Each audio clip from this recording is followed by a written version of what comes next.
अस्सलाम वालेकुम। George Orwell का 1984 एक बहुत इम्पोर्टेंट नावल जिसने एक तरह से जो कंटेम्प्रेरी सोसाइटी है उसको डिस्क्राइब किया। सो ये जो नावल है ये डिस्टोपियन नावल है। लाइक डिस्टोपियन क्या है? Dystopian is opposite of utopian. Utopian is a place, an imaginary place, N expected place जहाँ पे हर चीज़ खूबसूरत है, बेहतरीन है। डिस्टोपियन जो है वो उसके बिल्कुल ऑपोजिट है, बरक्स है, जहाँ पे हर चीज़ में तबाही है, चीज़ें ख़राब हो चुकी हैं, सिस्टम बर्बाद हो चुके हैं। सो ये इस तरह की एक सोसाइटी को रिप्रेजेंट कर रहा है। ये 1980 लाइक 4 के नाम से ये पब्लिश हुआ और लाइक इसमें इसको 1949 में पब्लिश किया गया और it was considered as a warning against totalitarianism. So ये जो एक चिलिंग डिस्टोपिया इसमें यूज़ किया गया वो एक गहरे असरात छोड़ के गए अपने रीडर्स के ऊपर। और किस तरह यानी वो सोसाइटी में सफ़र कर रहे हैं और वो सोसाइटी कैसी है वो सारी हमें इस नावल के ज़रिए नज़र आ रही है। सो ये नावल किसी एक सोसाइटी को रिप्रेजेंट नहीं कर रहा, ये ऐसी तमाम तर सोसाइटीज़ को रिप्रेजेंट करता हुआ नज़र आता है, जिसमें हमें खुशहाली नज़र नहीं आती, जिसमें हमें बदमनी नज़र आती है, जिसमें हमें ख़राबियाँ नज़र आती हैं। सो ये उन तमाम तर सोसाइटीज़ का रिप्रेजेंटेटिव है। और देखा जाए तो ज़्यादातर जो सोसाइटीज़ हैं, स्पेशली वो सोसाइटीज़ जो हमारे आसपास हैं, तो हमें ये सारी चीज़ें उसमें नज़र आ रही हैं, जिसमें हम लाइक बर्बादी देख रहे हैं, ख़राबी देख रहे हैं, टोटलिटेरियनिज़म देख रहे हैं। सो टोटलिटेरियनिज्म जो है ये एक ऑटोक्रेटिक काइंड ऑफ अथॉरिटी होती है। एक सेंट्रलाइज्ड कंट्रोल होता है जिसमें सारी ताकत उस ऑटोक्रेटिक अथॉरिटी के पास है और उसमें के जो सिटीजन्स हैं वो उस एब्सोल्यूट स्टेट अथॉरिटी के लिए उनके ग़ुलाम हैं, एक तरह से उनके सब्जेक्ट हैं, उनके आगे वो कुछ कह नहीं सकते। सो जो यहाँ पे एक लाइक कुछ कॉन्सेप्ट्स यूज़ हुए और उन कॉन्सेप्ट्स में से एक कॉन्सेप्ट जैसा बिग ब्रदर का एक कॉन्सेप्ट यूज़ हुआ और थॉट पुलिस, ये इस तरह के वर्ड्स यूज़ हुए। सो ये इनको हम रिकग्नाइज करते हैं, अंडरस्टैंड करते हैं और ये वो बाय वर्ड्स हैं जो कि मॉडर्न सोशल और पॉलिटिकल अब्यूज़ के तौर पे यूज़ होते हैं, जिनको हम इस हवाले से यूज़ करते हैं इन पॉलिटिकल मीन्स, पॉलिटिकल मैनर्स। 1984 एक क्रिटिक है टोटलिटेरियनिज्म का और it is a powerful critic और जिसमें ये डेंजर्स बताए जा रहे हैं टोटलिटेरियनिज्म के और इसके कि गवर्नमेंट जो है वो प्रोपेगेंडा यूज़ करती है, सर्विलियंस यूज़ करती है, मैनिपुलेशन यूज़ करती है और कंट्रोल करती है अपने सिटीजन्स को, उनके माइंड्स को, उनको ब्रेन वॉश करती है। सो नावल जो है ये आजकल रेलिवेंट है। गवर्नमेंट्स जो हैं वो ये वाले टैक्टिक्स यूज़ कर रही हैं अपनी पॉपुलेशन के ऊपर।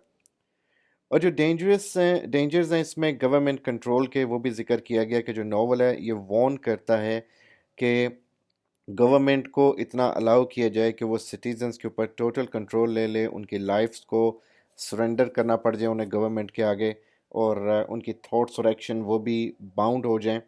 सो नावल जो है वो हमें बताता है कि किस तरह जो है स्टेट बड़ी ज़्यादा इसमें पावरफुल है और इंडिविजुअल कितना पिस रहा है। सो ये जो है ये थॉट्स ये देना चाह रहा है कि what if the same happens to England, अगर उधर भी ऐसा हो जाए तो क्या हो। क्योंकि इसमें जो दिखाया गया लंदन है, इंग्लैंड है, उसकी सेटिंग दिखाई गई, फ्लाइट दिखाई गई लोगों की कि कितनी ज़बू हाली का शिकार हैं, वहाँ पे जंग चल रही है। बिग ब्रदर इनका लीडर है, मिलिट्री लीडर, मेन लीडर, जिसके पोस्टर्स हर जगह पे लगे हुए हैं। दे आर यूबिक्यूटस, आप जहाँ भी जाओगे आपको वो पोस्टर्स नज़र आएंगे। वॉर जो है वो हो रही है, बॉम्ब्स फट रहे हैं, मिज़ल्स आ रहे हैं, लेकिन यू डोंट नो कि लोगों को ये नहीं पता इस नावल में कि जंग कौन कर रहा है, किसके खिलाफ कर रहा है, क्यों हो रही है। हिडन कैमरास, माइक्रोफोन्स हर जगह पे लगे हुए हैं। आप गवर्नमेंट के ख़िलाफ़ नहीं जा सकते, आप कुछ ऐसा कर नहीं सकते, आप मोहब्बत नहीं कर सकते, दोस्ती नहीं कर सकते। आप गवर्नमेंट के अगेंस्ट जाओगे तो या तो आप मर जाओगे या आपको लेबर कैंप्स में भेज दिया जाएगा। गवर्नमेंट की जो न्यूज़ हैं वो टीवी पे आती हैं प्रोपेगेंडा के लिए, जो आपको सुननी पड़ती हैं, वो आपको ब्रेन वॉश करते हैं। 2 मिनट्स की एक हेट दिखाई जाती है यहाँ पे उन लोगों के लिए जो कि गवर्नमेंट के अगेंस्ट हैं और इससे भी प्रोपेगेंडा होता है, आपका माइंड वॉश होता है। इसमें जो कैरेक्टर दिखाया गया विंस्टन, वो 39 ईयर्स ओल्ड है, जिसके कोई दोस्त नहीं है, कोई जान पहचान नहीं है, कोई रिलेटिव्स नहीं है, वो अकेले ज़िंदगी गुजार रहा है और वो दिल में इस गवर्नमेंट के ख़िलाफ़ हैं। वो तंग आके एक डायरी लिखता है और डायरी में वो अपनी मेमोरीज़ लिखता है, और डायरी लिखना वहाँ पे सज़ाए मौत के बराबर है, क्योंकि हिस्ट्री को आप महफूज कर रहे हो। क्योंकि गवर्नमेंट जो थी वो दिखाया वो उसने सारी हिस्ट्री को चेंज कर दिया, डिस्टॉर्ट कर दिया, ख़राब कर दिया, और ख़ुद उन्होंने एक हिस्ट्री लिखी ताकि लोगों को कुछ याद ना रहे या आने वाली नस्लों को कुछ पता ना हो पीछे का। मीनवाइल उसकी मुलाकात जूलिया से होती है जो कि एक मैकेनिक है। वो जूलिया से नफ़रत करता है इसलिए क्योंकि वो शायद खूबसूरत है और ये उसको हासिल नहीं कर सकता क्योंकि रूल्स हैं ऐसे। बहरहाल वो जूलिया के करीब हो जाता है, और ओब्रायन जो कि एक बॉसी टाइप बॉय है, लड़का है, जिसके बारे में से लगता है कि ये ठीक है, लेकिन वो इनफैक्ट उसके अगेंस्ट होता है। तो यहाँ पे हमें बताया गया कि वो एक लीप ऑफ फेथ के लिए जाता है ओब्रायन पे ट्रस्ट करके, जहाँ से उसका सारा एक सिलसिला, उसकी मोहब्बत, उसकी दोस्ती, उसका ट्रस्ट और उसका एक रेबल होना, ये सब कुछ ख़त्म हो जाता है। कैरेक्टर्स की बात करें, हमारे पास विंस्टन स्मिथ है जो नॉवल का प्रोटैगनिस्ट है। वो एक लो लेवल मेंबर है रूलिंग पार्टी का एक डिस्टोपियन स्टेट में जिसका नाम ओशियानिया है, और इसमें वो सीक्रेटली पार्टी से बड़ा डिसल्यूजन हो चुका है, और अब वो रिबेल करना चाह रहा है जो ऑप्रेसिव कंट्रोल है उसकी थॉट्स और एक्शंस के ऊपर, उसके ख़िलाफ़। तो वो अब दिल से उस पार्टी के साथ नहीं है, उससे दूर होना चाहता है। जूलिया ये विंस्टन का लव इंटरेस्ट है। सो जूलिया भी इस पार्टी की मेंबर है, लेकिन वो ज़रा प्रैक्टिकल किस्म की है, प्रैग्मेटिक किस्म की है, और she is less openly rebellious as compared to Winston. और वो विंस्टन में लाइक उसके जो एंटी पार्टी एक्टिविटीज़ होती हैं उसमें इन्वॉल्व होती है, लेकिन उसमें यह कि and she also serves as a source of comfort and motivation for him. So बज़ाहिर उसको भी पार्टी का ये चाल चलन नहीं पसंद, लेकिन वो इतनी ओपन नहीं है जितना कि विंस्टन खुद है। बिग ब्रदर जिसका मैंने अभी जिक्र किया, सो वो लीडर है पार्टी का, और ये एक मिस्टीरियस फिगर है जो कि जिसको दिखाया नहीं गया, इसको सिर्फ मेंशन किया गया, सिर्फ बताया गया कि वो देख रहा है, नोटिस कर रहा है जो सिटीजन्स हैं ओशियानिया के, उसमें टेलीस्क्रीन्स हैं और प्रोपेगेंडा के ज़रिए उसको सारी इन्फॉर्मेशन जाती है, और एक तरह से ये डर है जो कि लोगों के दिलों में बिठाया गया। ओब्रायन है, सो ओब्रायन जो है his high ranking member of the party. So उसे दिखाया गया कि शुरू में वो एक मेंटोर और एक दोस्त होता है इनिशियली विंस्टन का, लेकिन अल्टीमेटली वो सब बिट्रे करता है और अपने आप को एक लॉयल मेंबर यानी पार्टी मेंबर के तौर पे जाहिर करता है। फिर हमारे पास इमैनुअल गोल्डस्टिन है। सो ये लीडर ऑफ द ब्रदरहुड है। सो एक यानी लीडर ऑफ ब्रदरहुड जो कि एक रेजिस्टेंस मूवमेंट थी पार्टी के ख़िलाफ़। तो जो गोल्डस्टिन है वो एक सिंबल भी है रिबिलियन का, डिसेंट का, रेजिस्टेंस का। Syme is a colleague of Winston and he's enthusiastic supporter of the party and एक और वो उसमें जो न्यूज़ स्पीक है उसमें उसका बड़ा रोल है, जो कि एक लैंग्वेज होती है बेसिकली कि जिसके ज़रिए आप लिमिट करते हैं फ्री थॉट एंड एक्सप्रेशन को। तो ये उसमें उसमें बड़ा इन्वॉल्व है। सो ये बेसिकली क्यों किया जाता है, क्योंकि टोटलिटेरियन स्टेट में आप लोगों को बोलने का मौका नहीं देते, आप नहीं चाहते कि कोई बोले, कोई बात करे, कोई आर्ग्यू करे, कोई आवाज़ उठाए, तो ये ऐसी आवाज़ों को दबाने के लिए। पार्सन्स सो एक फेलो पार्टी मेंबर है और ये नेबर भी है विंस्टन का। So Parsons is a loyal party supporter जो कि अल्टीमेटली थॉट क्राइम की वजह से अरेस्ट कर लिया जाता है कि इसने ऐसा किया तो क्यों किया, तो उस बेस पे इसको अरेस्ट कर लेते हैं। अब इसमें जो हमारे पास सिंबल है टोटलिटेरियनिज्म, एक सिंबल है जो कि बहुत ही ऑब्वियस है, और इसमें दिखाया गया जो डेंजर्स हैं टोटलिटेरियनिज्म के, और ख़ास तौर पे जो ओशियानिया स्टेट के अंदर टोटलिटेरियनिज्म जिससे चल रहा है। सो ओवल जो है ये इन तमाम तर चीज़ों को इलस्ट्रेट कर रहा है, जैसा सोसाइटी जिसमें स्टेट कंट्रोल करती है सिटीजन्स की हर एक चीज़ को, जिसमें इवन उनकी थाट्स और इमोशंस भी शामिल है। फिर पावर ऑफ लैंग्वेज दिखाया गया कि लैंग्वेज एक पावरफुल टूल है नॉवल के अंदर, और जो पार्टी है वो कंट्रोल करना चाहती है, उसकी कोशिश होती है कि वो कंट्रोल करे और जो फ्री थॉट है बेसिकली और उसको लिमिट करे। तो ये इसलिए उन्होंने न्यूज़ स्पीक बनाई। न्यूज़ स्पीक जो है वो ये डिलिमिट करती है उनके थॉट प्रोसेस को। सो लैंग्वेज को कंट्रोल करके जो पार्टी है वो अपना कंट्रोल रखे हुए है सिटीजन्स की थॉट्स पे और एक्शंस पे। फिर डेंजर्स ऑफ सर्विलियंस भी इसका एक मेजर थीम है, जो एक कांस्टेंट सर्विलियंस है सिटीजन्स के ऊपर टेली स्क्रीन्स के ज़रिए और दूसरे रास्तों के ज़रिए। सो ये एक की एलिमेंट है इस नावल का। ओवल शो कर रहा है इसमें कि जो सर्विलेंस है वो किस तरह कंट्रोल और मैनिपुलेट कर सकती है लोगों को, और किस तरह प्राइवेसी आपकी ख़त्म हो जाती है, आपकी इंडिविजुअलिटी ख़त्म हो जाती है। So the nature of truth, जो कॉन्सेप्ट ऑफ ट्रुथ जो है वो सेंट्रल है इस नावल में, कि जो पार्टी है वो जिस तरह कंट्रोल कर रही है ट्रुथ को अपने ज़ाती इंटरेस्ट्स के लिए, अपने प्रोपागेंडास के लिए।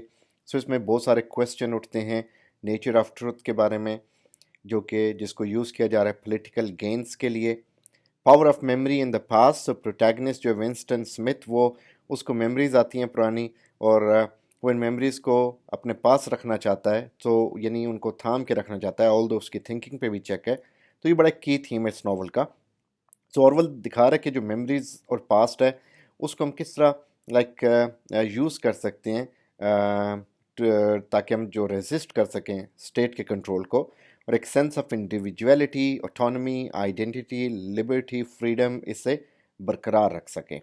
डिस्टोपिया, जिससे मैंने मेंशन किया, ये भी एक मेजर थीम है नावल का, कि उस पूरे नावल को हम डिस्टोपियन नावल कहते हैं।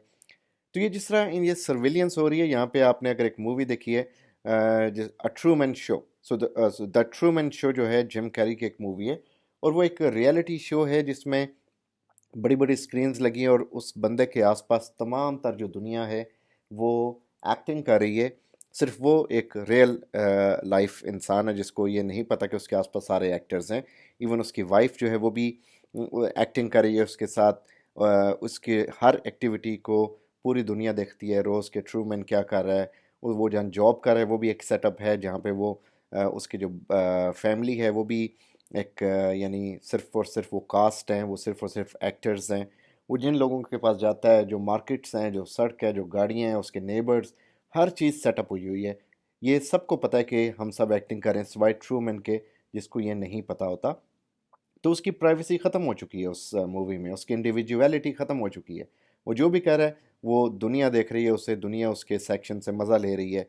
वही कॉन्सेप्ट हमें यहाँ पे कि बिग जो ब्रदर है और जो उसके साथ वाले लोग वो इंजॉय कर रहे हैं इस पावर को, और जो आम बंदा है वो सफ़र कर रहा है उस लैक ऑफ प्राइवेसी इश्यूज़ को।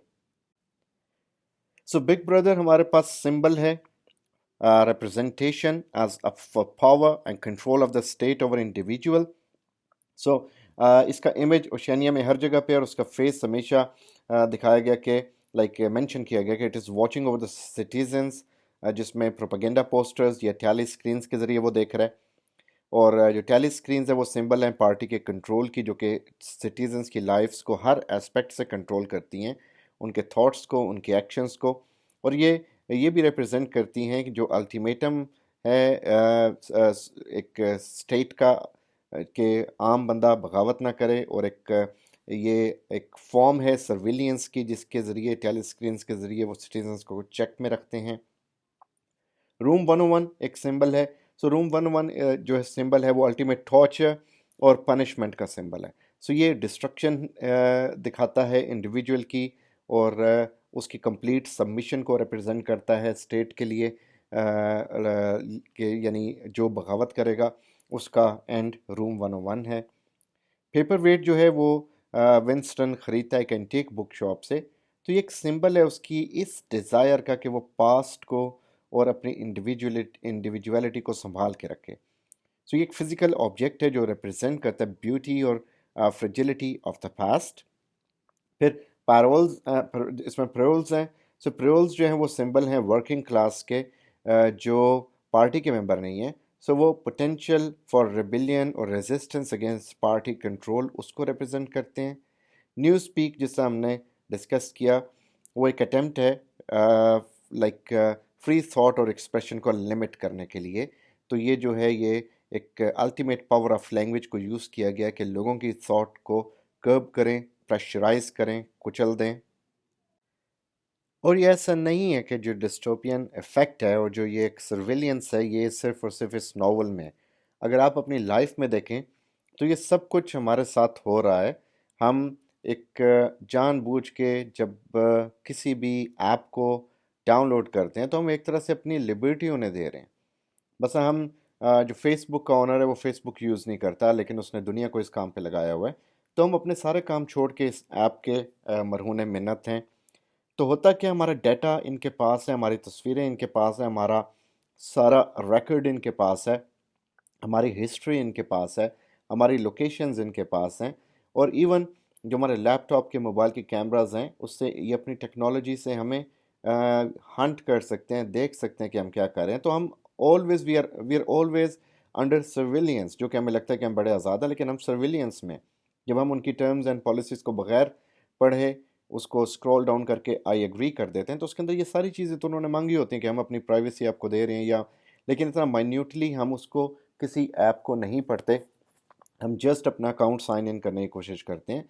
तो जो डिस्क्रिप्शन इसमें वो दी होती है उसको हम नहीं पढ़ते और यही वजह है उस डिस्ट्रक्शन की जो कि सोशल मीडिया हमारे ऊपर आजकल कर रहा है। और हमारी दुनिया भी कोई डिस्टोपियन सोसाइटी से कम नहीं है। सो विंस्टन स्मिथ जो है वो एक मेंबर है पार्टी का और वो रिकॉर्ड्स डिपार्टमेंट में काम करता है, मिनिस्ट्री ऑफ ट्रूथ में। और उसका काम है री राइटिंग करना एंड डिस्टॉर्टिंग हिस्ट्री। सो अब ये बड़ा आयरॉनिक है कि नाम मिनिस्ट्री ऑफ ट्रूथ है लेकिन आप उसके अंडर हिस्ट्री को डिस्टॉर्ट कर रहे हो और री राइट कर रहे हो। सो ये बड़ा तंग होता है अपने इस नौकरी से, इस टिरनी से। सो बिग ब्रदर की इस टिरनी से जान छुड़ाने के लिए एटलीस्ट अपने माइंड के अंदर, अपने जहन के अंदर, हालांकि वो फिजिकली तो इसको नहीं कर सकता, तो वो क्या करता है, वो एक डायरी लिखना शुरू कर देता है। और डायरी लिखना एक ऐसा एक्ट है जो कि पनिशेबल है। इसकी सज़ा जो है वो सज़ाए मौत है, क्योंकि इससे आप अपनी मेमोरीज़ को प्रिजर्व कर रहे हो।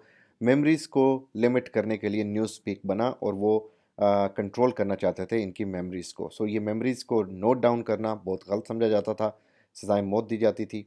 सो विंस्टन जो है वो इन इस ऑल टुगेदर ये जो इन ह्यूमन सर्कमस्टांसेस थे इसमें एक ह्यूमन बन के ज़िंदा रहना चाहता था। सो जो टेली स्क्रीन्स हैं वो हर जगह पे इसमें बताया गया कि हमें वो लगी हुई हैं। उसके घर पे हैं, वो उसके वर्क प्लेस पे हैं, कैफेटेरिया जहाँ पे वो खाना खाता है वहाँ पे हैं, इन द बाथरूम स्टॉल्स, सो वहाँ पे ये अवेलेबल हैं, इंस्टॉल्ड हैं। उसका हर हर मूव जो है वो देखा जा रहा है, कोई प्लेस सेफ नहीं है।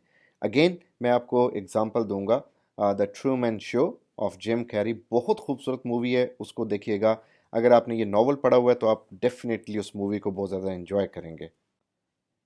ओके, एक दिन विंस्टन की नज़र पड़ती है ओ ब्रेन पे, जो कि इनर पार्टी मेंबर है। और उसके बारे में विंस्टन ये समझता है कि उसका एलाय है, ये भी इस पार्टी के ख़िलाफ़ है और वो भी इससे तंग आया हुआ है। सो ये मौका होता है एक रिचुअल का, 2 मिनट सेट। सो 2 मिनट सेट में ये क्या करते हैं लोग, बेसिकली ये टेली स्क्रीन्स के आगे खड़े हो जाते हैं और उन्हें एक फ़िल्म दिखाई जाती है जो कि गोल्डस्टेन के बारे में है, जो कि पार्टी का एनिमी है और बाकी जो एनिमीज़ जो कि पार्टी के अगेंस्ट हैं, जो रेबल्स हैं। सो इस 2 मिनट फिल्म के अंदर पार्टी मेंबर्स से एक्सपेक्ट किया जाता है कि वो अपनी हेट्रेड और आउटरेज एक्सप्रेस करें पार्टी के एनिमीज़ के ख़िलाफ़, शाउट करें उनके अगेंस्ट, बू करें उनको, थम्स डाउन करें और इवन ऑब्जेक्ट्स मारें स्क्रीन के ऊपर। सो ये ज़बरदस्ती का एक एहतजाज दिखाया गया और ज़बरदस्ती की एक एलिजियंस दिखाई गई पार्टी के साथ, जो कि उन्हें रोज़ के हिसाब से ये करना पड़ता है। सो ये बेसिकली पार्टी का जो कंट्रोल है उसे री करता है मेंबर्स के ऊपर, लाइक, और मैनिपुलेट करते हैं उनके इमोशंस को और उनके एंगर को रीडायरेक्ट करता है। बेसिकली जो पार्टी की तरफ एंगर है उसे रीडायरेक्ट करता है पार्टी के दुश्मनों की तरफ। सो इस तरह जो पार्टी मेंबर्स हैं वो लॉयल रहते हैं पार्टी से, पार्टी की आइडियोलॉजी से, उसके गोल से। और वो किसी भी किस्म की डिसिडेंट रेबिलियन उसके अगेंस्ट जो है वो बात करते हैं, उस इस चीज़ को डिस्करेज करते हैं। सो जो मेन कैरेक्टर है विंस्टन स्मिथ, वो इनिशियली अनकंफर्टेबल होता है इस 2 मिनट से हेट से, लेकिन वो आने वाले टाइम में हम देखेंगे कि वो किस तरह इमोशंस में बह जाता है। सो ये यहाँ पे हमें जो जब वो ब्रेन से मिलता है तो उसको लगता है कि उसका एलाय है, उसका साथी है। वहाँ पे उसकी नज़र एक डार्क हेयर्ड गर्ल पे भी पड़ती है जो कि फिक्शन डिपार्टमेंट से, और उसके बारे में वो से लगता है कि ये हमारी दुश्मन है और वो विंस्टन को डिस्ट्रॉय करना चाहती है। ये इस लड़की का नाम होता है जूलिया। कुछ दिनों बाद जूलिया जो कि डार्क हेयर्ड गर्ल है, जिसके बारे में विंस्टन को लगता है कि वो उसकी दुश्मन है, वो उसको एक सीक्रेटली एक नोट देती है उसके हाथ में जिस पे लिखा होता है आई लव यू। विंस्टन जो है वो बड़ी हैरान होता है इस बात पे कि मैं तो इसको दुश्मन समझता था और ये मुझे आई लव यू कह रही है। वो बड़ा पेन लेता है उसे मिलने के लिए, क्योंकि टेलीस्क्रीन हर जगह पे हैं और उनकी हर हर हरकत को नोट किया जा रहा है। बहरहाल फाइनली जब वो मिलते हैं, जूलिया जो है वो एक कॉम्प्लिकेटेड प्लान निकालती है, और वो लाइक जब यानी जिसको ये ड्रॉ करना चाहते हैं, जिसको ये कंप्लीट करना चाहते हैं, जब उन्हें टाइम मिले, जब वो अकेले हों, जब उनको लगे कि सर्विलियंस उनके ऊपर कम है। एक दिन कोर्ट यार्ड में when they are alone, Vincent और Julia they make love and they begin their allegiance against the party and the big brother. Winston जो है अब वो एक रूम सिक्योर करने में कामयाब हो जाता है जो कि शॉप के ऊपर है, जहाँ पे वो और जूलिया मिल सकते हैं अपने रोमांटिक मीटिंग्स के लिए, लव मेकिंग के लिए। विंस्टन और जूलिया को एक दूसरे से बहुत ज़्यादा प्यार हो जाता है और उनको ये भी पता होता है कि like they may be caught some day, और दे बिलीव कि जो लव और लॉयल्टी जो फील करें एक दूसरे के लिए वो उनसे छीनी नहीं जा सकती, even under the worst of the circumstances. क्योंकि वाकई इमोशंस तो चेंज या रीडायरेक्ट हो सकते हैं, लेकिन उन्हें लगता है कि ये मोहब्बत हमारी रीडायरेक्ट नहीं हो सकती। इवेंचुअली विंस्टन और जूलिया ये जाते हैं ओब्रायन की तरफ जो उन्हें घर बुलाता है, और ये भी बड़ा अजीब लगता है इन्हें कि घर पे कोई भी नहीं बुलाया करता, इतना रिलेशन वहाँ पे किसी को रखने की इजाज़त नहीं थी। पर उन्हें लगता है कि शायद ये ब्रदरहुड का एक मेंबर है जो कि एक अंडरग्राउंड ऑर्गेनाइजेशन है जो कि इस पार्टी को, जो कि गवर्नमेंट है, उसे नीचे लाना चाहते हैं, और ये ओब्रायन पे ट्रस्ट करते हैं। It is a kind of leap of faith कि वो उसके ऊपर ट्रस्ट करते हैं। वहाँ पे जो है वो एक कॉपी देता है उसे उस अंडरग्राउंड की, उस ट्रीजनस वॉल्यूम की जो कि अंडरग्राउंड लीडर इमानुअल गोल्डस्टेन ने लिखी थी, जो कि फॉर्मर एलाई था बिग ब्रदर का, बाद में उनका दुश्मन हो गया।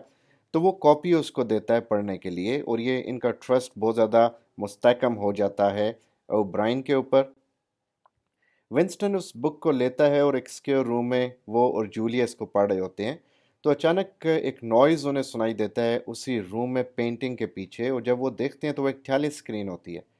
अब उन्हें पता लगता है कि ये टेली स्क्रीन उन्हें मॉनिटर कर रही थी एक लंबे अरसे से, वो इस रूम में जिसमें वो समझते थे कि सेफ़ हैं, वो यहाँ भी सेफ़ नहीं है। उन्हें ड्रैग करके दूसरे से अलहदा कर दिया जाता है, और विंस्टन अब वो मिनिस्ट्री ऑफ लव में उसे ले जाया जाता है, जहाँ पे एक ऐसा रूम होता है जिसमें ना कोई विंडोज़ हैं, और वहाँ पे वो कई दिन अकेले बैठा रहता है। फिर वो ब्रेन आता है फाइनली वहाँ पे। विंस्टन को लगता है ये भी पकड़ा गया क्योंकि ये भी मेंबर था ब्रदरहुड का, लेकिन ब्रेन जो है वो पार्टी का मेंबर है, इसने इनको ट्रिक किया, और वो 7 सालों से इनका पीछा कर रहा था, इसका ताकुब कर रहा था विंस्टन का, उसको देख रहा था, इसकी हरकतों को नोट कर रहा था। वो इसको टॉर्चर करने के लिए यहाँ पे आता है। वो इसको मारता है, इसको प्रेशराइज करता है, इसको इलेक्ट्रिक शॉक्स देता है, बीटिंग करता है, इसके ऊपर जितना जुल्म कर सकता है वो अपना जुल्म करता है। फिर इस टॉर्चर के अंदर ये होता है कि वो उसकी थिंकिंग जो है, प्रोसेस उसको चेंज करना चाह रहा है, वो अपोजिंग आइडियाज़ उसके माइंड में डालना चाह रहा है। विंस्टन जो है वो बिलीव करता है कि ह्यूमन माइंड को फ्री होना चाहिए और ऑब्जेक्टिव ट्रूथ पे यकीन रखना चाहिए, सच एज 2+2 4। और ब्रायन उसको कन्विंस करने में लगा होता है कि 2+2 = 5, लेकिन विंस्टन नहीं मानता। क्यों कन्विंस करने लगता है ओब्रायन, वो इसलिए कर रहा होता है, कोई और मोटिव नहीं होता, बस इसलिए कि जो गवर्नमेंट कहे ये उसको माने, गवर्नमेंट के अगेंस्ट ये लोग ना जाएं, जैसा कि एक टोटलिटेरियन सोसाइटी में हुआ करता है। फाइनली ये होता है कि ओब्रायन जो है वो विंस्टन को ले जाता है रूम 101 में। 101 जो है वो मिनिस्ट्री ऑफ लव का सबसे ड्रेडफुल और ड्रेडेड रूम है। ये भी आयरॉनिकल है कि नाम मिनिस्ट्री ऑफ लव और नीचे सॉरी बहुत ज़्यादा घिनौना किस्म का ये एक यानी टॉर्चर टॉर्चर सेल बना हुआ है। ये वो प्लेस है जहाँ पे प्रिजनर्स जो हैं उन्हें उनके ग्रेटेस्ट फेयर से मिलाया जाता है। इन्हें पता होता है कि कौन बंदा किस चीज़ से डरता है। विंस्टन का फोबिया है रैट्स, वो उनसे बहुत डरता है। उसके मुंह के पास एक होल एक ऐसा प्लेटफॉर्म बना देते हैं जहाँ पे दूसरी तरफ रैट्स हैं, और जैसे ही वो उसको खोलेंगे वो उसके मुंह की तरफ आएंगे। तो ये बेसिकली इस रैट्स को रिलीज़ करने लगता है उसके ऊपर। तो विंस्टन स्क्रीम करता है कि डू इट टू जूलिया, और वो यहाँ पे अपनी तमाम तर इंटेग्रिटी खो देता है, अपने तमाम तर वो रेबल होना अंदाज उसको क्विट कर देता है। तो बेसिकली उसने डिफाई कर दिया जूलिया को, जूलिया को भी उसने धोखा दे दिया जिससे वो प्यार करता था, यानी एक ही बंदा इस नावल में जिससे वो मोहब्बत करता था, जिसके साथ उसने खुशियों के कुछ पल देखे। तो वो उसको फाइनली अपनी उस जान बचाने के लिए उसको धोखा देता है। So Winston by the end is a change man. So वो एक कैफ़े में बैठा होता है, फिर दिखाया कि वो टैली स्क्रीन्स को देख रहा है, और जो डेली बैटल्स हो रही हैं फ्रंट लाइंस उन्हें देख रहा है, वो हंस भी रहा है। वो जूलिया को देखता है और जूलिया भी चेंज हो चुकी है, और उसे लगता है कि ये थोड़ी ओल्डर हो चुकी है, लेस अट्रैक्टिव हो चुकी है। हालांकि रीज़न ये है कि अब उसकी असल में सर्विस हुई है, इसका एक सॉफ्टवेयर अपडेट हुआ है, तो अब इसको जूलिया के अंदर अट्रैक्शन नज़र नहीं आ रही। सो जूलिया भी उस टॉर्चर से गुजरी, ये भी उस टॉर्चर से गुजरा। तो इन दोनों के अंदर जो एक सिस्टम था रिबिलियन करने का, ट्रेचरी का, वो सारा ख़त्म हो चुका है। और वो भी एडमिट करती है कि उसने भी उसको बिट्रे किया, यानी वो भी स्टैंड नहीं कर सकी उस फोबिया को, अपने फोबियास को फेस करने को। सो इन द एंड जो है जो विंस्टन है वो नावल यहाँ पे एंड होता है कि Winston loves big brother. So government कामयाब हो जाती है, और जो टोटलिटेरियन सिस्टम है वो कामयाब हो जाता है, और वो बंदा जो उसके अगेंस्ट जाना चाहता है वो बिल्कुल चुप करके बैठ जाता है, जो कि एक ज़माने में ओब्रेन के घर गया था तो अपने आप को वो बड़ा ओपन रेबल डिक्लेयर कर रहा था। तो वो सारी की सारी रेबिलियन इसके सॉफ्टवेयर अपडेट होने की वजह से ख़त्म हो जाती है। अब वो बिल्कुल एक पीसफुल किस्म का बंदा बन जाता है, जैसे कोई फ़र्क नहीं पड़ा टोटलिटेरियन सोसाइटी का। और वो बिल्कुल उसमें उनकी चीज़ों को सुन रहा है, हेट स्पीच को भी सुन रहा है 2 मिनट के लिए, और वो उनके जो दुश्मन है गवर्नमेंट के, उनके अगेंस्ट भी बोल रहा है। तो बिल्कुल उस रंग में रंग जाता है जिसमें पार्टी उसे रंगना चाहती है। बेसिकली इसमें दिखाया गया जो गवर्नमेंट्स हैं आजकल की, जो सिस्टम्स चल रहे हैं, उसमें किस तरह प्रोपेगेंडे की वैल्यू है। प्रोपेगेंडा क्या है कि झूठ को इतना बोलो कि सच का गुमान होने लगे। तो वही आजकल चल रहा है। आप जिस लीडर की तकरीर को सुने आपको लगता है कि ये सच कह रहा है, और जिस तरह ढिठाई से वो सच बोल रहे होते हैं, कस्में खा रहे होते हैं, आपको मानना पड़ता है कि ये बंदा इस तरह झूठ नहीं बोल सकता। तो फिर आहिस्ता आहिस्ता ये होता है कि आपको उनके जो झूठ बोलते हैं वो, उनके ऊपर आपको सच का गुमान होना शुरू हो जाता है, और आप उनके साथ हो जाते हैं। और ये दुनिया में बहुत सारी जगहों पे हो रहा है, बहुत सारे मुल्कों में हो रहा है जहाँ पे टोटलिटेरियन सोसाइटीज़ इस तरह कंट्रोल किए हुए हैं। अब ज़रूरी नहीं कि वो जुल्म और जबर से कंट्रोल किए हुए हैं, अब इसको हम, जैसे मैंने बताया कि अब सोशल मीडिया और आपके कैमराज और ये सारी सर्विलियंस उनके पास है, और वो टेक्नोलॉजी के ज़रिए इंसान को अपने जो है बस में लिए हुए हैं, और जो सोशल मीडिया है वो प्रोपेगेंडा कर रहा है, आपके माइंड को इन्फ्लिक्ट कर रहा है, इन्वेस्ट कर रहा है उसके अंदर, पॉइजन कर रहा है आपके माइंड को, और वो थॉट्स उसके अंदर इन्फ्लिक्ट कर रहा है, इंस्टॉल कर रहा है, जो कि उनको लगता है कि ये थॉट्स आपके माइंड में होनी चाहिए, और वो वाकई थॉट्स हमारे माइंड में आ भी जाती हैं। So this was 1984 by George Orwell. तो इसको सब्सक्राइब कीजिएगा और सबसे शेयर कीजिएगा।